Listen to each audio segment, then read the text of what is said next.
Welcome to the banker lamp. Please enjoy the video. You start by preparing the parts and making the first electrical connections. You should identify the tube's positive and negative leads and the battery terminals. Once done, attach a short test lead from battery positive to the tube positive through the switch so you can control current. Make sure to twist and crimp connections, then insulate with heat shrink or tape. You do this now to confirm polarity and basic continuity before adding the adapter and mounting hardware, which prevents accidental reverse wiring damage. Once the basic polarity is confirmed, integrate the DC adapter into the circuit so the battery can float charge while the tube runs.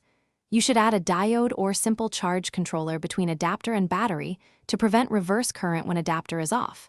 This protects both battery life and the adapter. Make sure wire gauges are sufficient for expected current and use ring terminals or secure crimp connectors. After that, mount the tube physically. Strain relief and tidy routing reduce stress and accidental shorts. You finish by performing a complete functional test. Plug the adapter, toggle the switch, and observe the tube's brightness and any heating.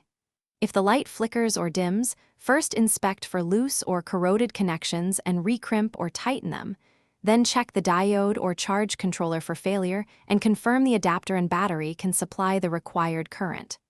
One key troubleshooting tip: if nothing lights, use a multimeter to trace where voltage stops. This isolates open circuits quickly so you can replace.